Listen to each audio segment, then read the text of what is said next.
It feels like we're getting to the weekend here really quick, and I have a lot to do before Saturday. We have to put all of the front suspension and stuff together here today, and I actually went back to my videos and checked a little bit when I started the live and so on, and then I got really nervous because there's one thing doing these videos to you. I can do retakes and if I say something wrong or whatever, but live is live. You can't do any retakes. So yeah, it's a really big difference going around talking like I do all day and being actual live. And I've only been it 3 times, so it's not like I have super much experience with it, but it's really fun when you get into it after like 5 minutes and you stop thinking about it too much.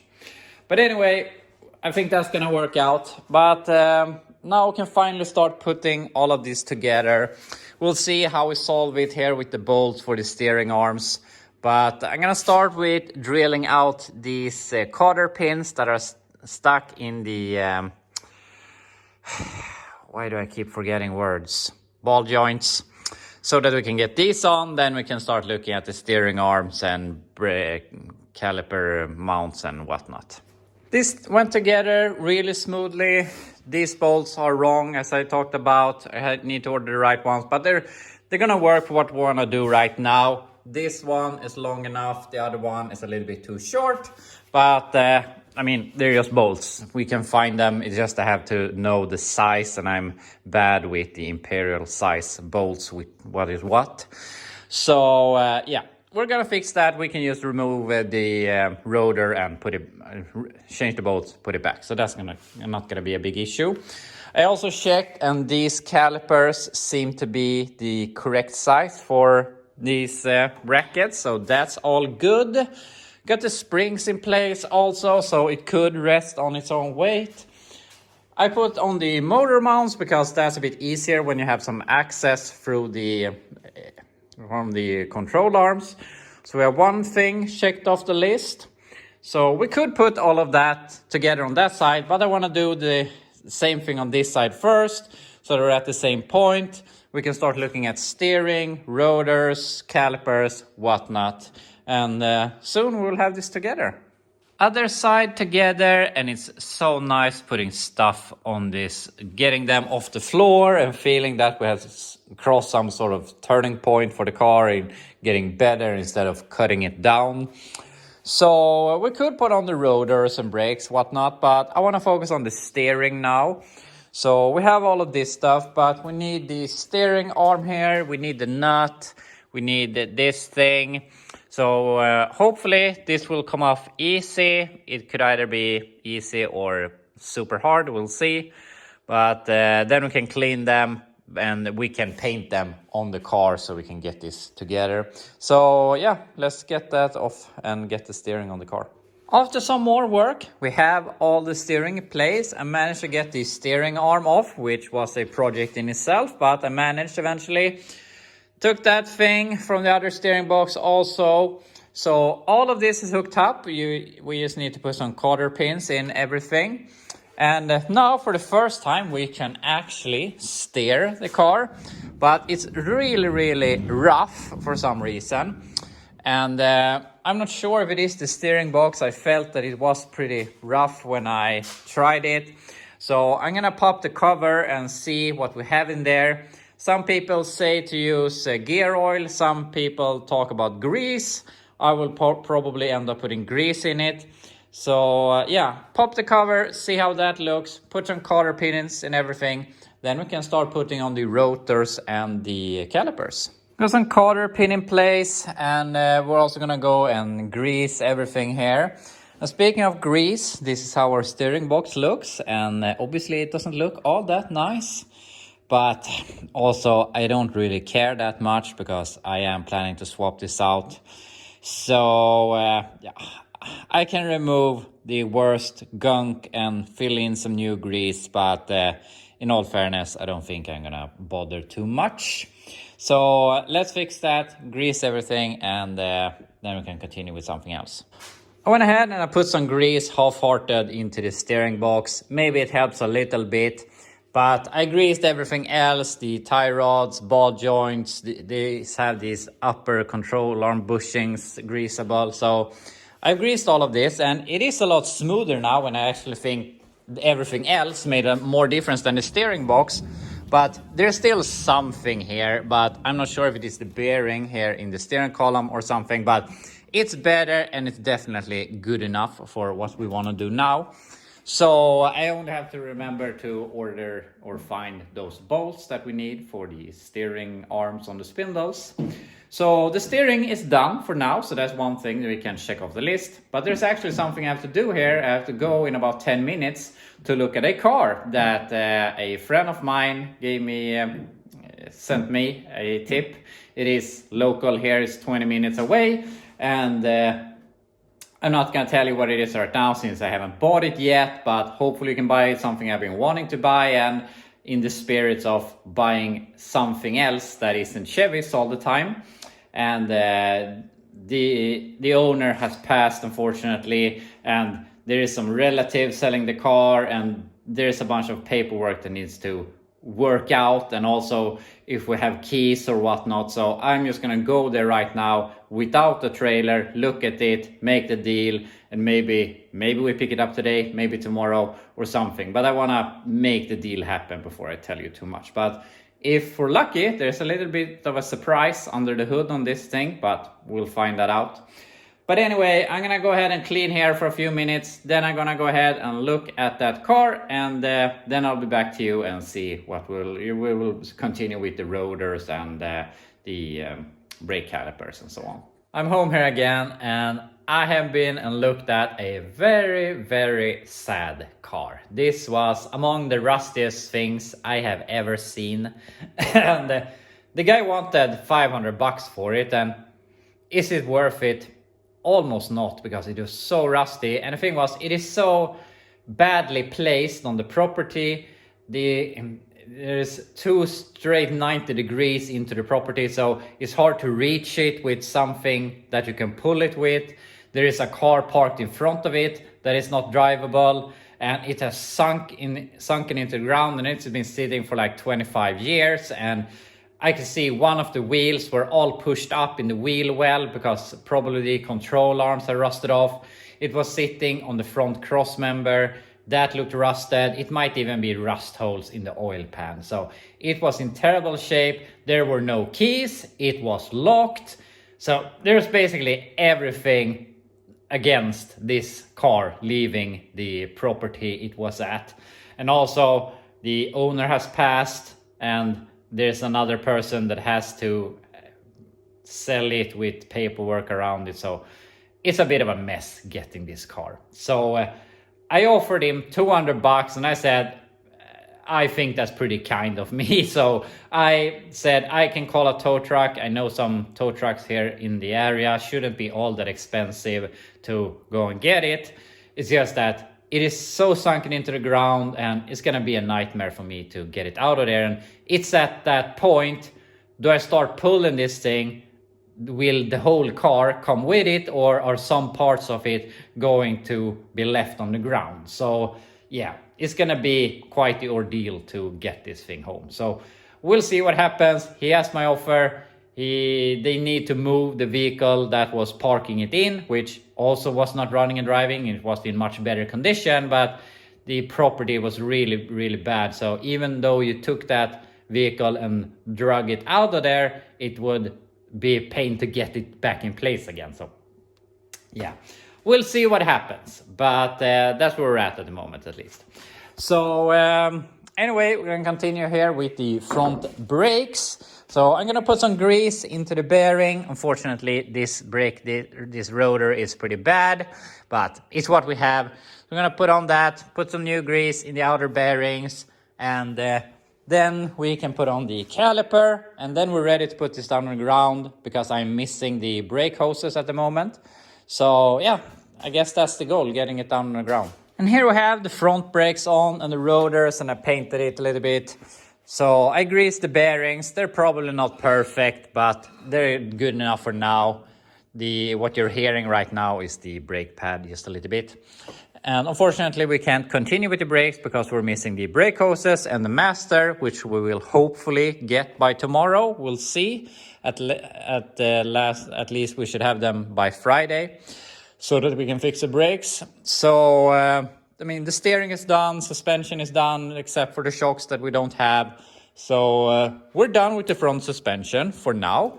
So I'm thinking here what our next thing should be, and we need to do some stuff here. We need to change the gas pedal here to this style that will work better with a V8.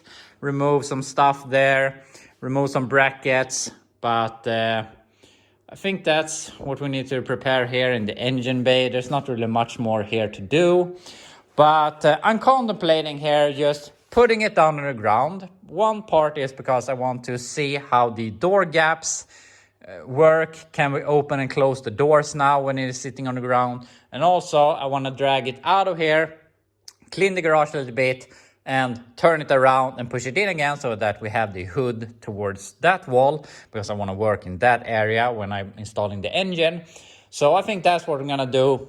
Get it down on the ground, and then tomorrow we can drag it out of here and clean and turn it around. All wheels are on, and something I really need to fix is some center caps, or do you call them center caps when they're only in here? I don't know, but some bullets or something, because it looks so naked without them. And also we need the grease caps for the hub, but we can fix all of that. But I want to fix something else. It bugs me that the rear axle is hanging like it does. So I mean, we need to remove the shocks here either way, because we're missing that shock, so it hangs all crooked.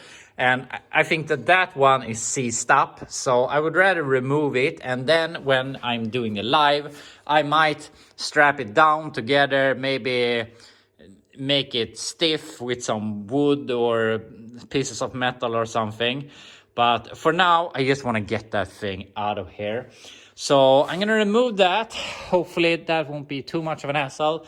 Then I'm going to cut one loop of the coils to lower it a little bit.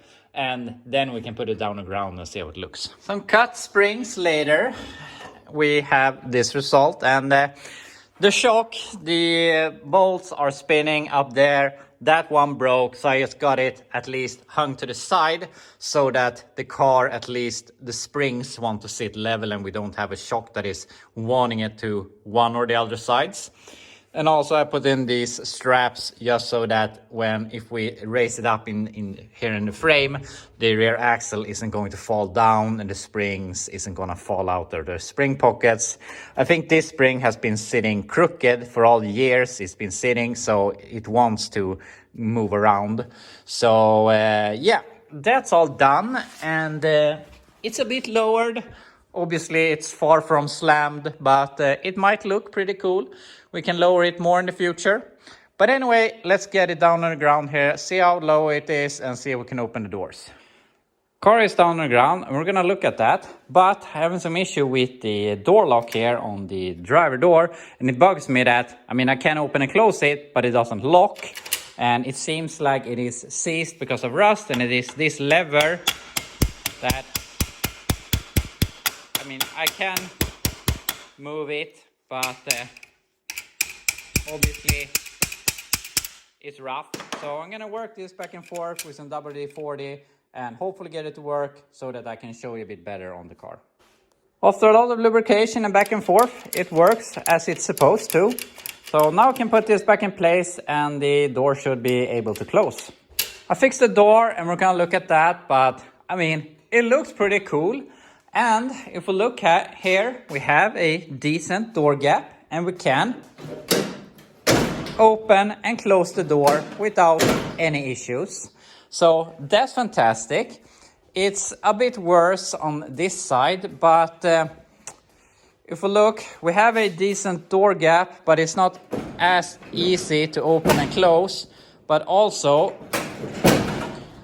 I have this ratchet strap here to pull in that B-pillar, but in doing that, I also forced this B-pillar in. So if this came out a little bit, this door would probably open and closed better. But I mean, we have definitely solved the issue with the car folding in half. It's not longer folding in half.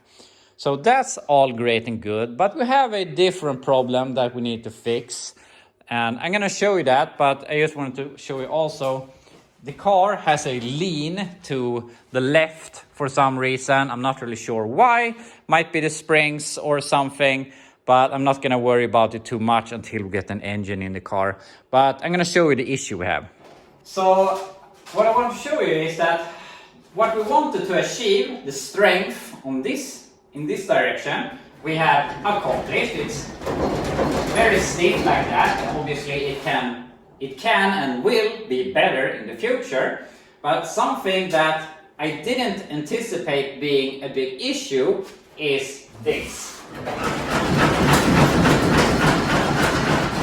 It's very, very soft when you're twisting the frame and the body, and I'm not really sure how I'm gonna fix that. Obviously I could make a big X in the frame, but I mean, most convertible cars don't have that, so I don't think it should be necessary. We could box the frame more, but also there's not a lot tying the frame rails together. We have the front cross member, we have the rear suspension brace here, and we have this rear part here. So basically all of what should keep it from twisting is mostly this brace that holds the upper control arms, and the brace in itself and the area on the frame isn't that rusty from what I have seen, but obviously here where it kicks up to that part is very rusty, so that might be a big contributor to that.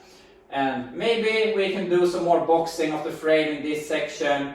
And I mean, this section of the frame is basically crap. I've done some temporary bracing there. That would help. And obviously tying this together would help strengthening the body, because I mean, we still have a lot of things to do to the body that is also going to help. We can build some bracing here for the B pillars to brace them. We're going to tie all of this together. So there's still a lot of things to do, but I didn't think it would be that flimsy in the twist motion. But as I said, we have fixed what I wanted to fix. And I mean, I just put this up on jack stands, made some measurements and just went for it. And in the end, I got some good door gaps. So I'm really happy with what I have done here. And we obviously have more work to do. So yeah, I'm not sad. It's just something I didn't expect. But that's all for the convertible framework, whatever for now. Now we need to continue working to get it drivable, but I'm really happy with what we've achieved here. It's a bit shorter video because, I mean, it's just putting things together, but we have the car sitting on its four wheels properly for the first time. It rolls on itself for the first time. We technically have brakes, we just have to connect them. We can steer, we have a complete front suspension, except for chocks. So we have done some great improvements, but we still have a long way to go. So tomorrow I'm leaving my family at the airport. They are going to some relatives on my wife's side. So I will be home alone with the dogs Thursday, Friday, Saturday, and then I'm gonna pick them up on Sunday. So Thursday, Friday, I can work basically as much as I want. So hopefully we can get this together to be good enough to be able to put in the engine, or I mean prepare for putting in the engine is what I wanted to say. But anyway, that's where we're at the moment, and I'll be back to you tomorrow and see what we can achieve.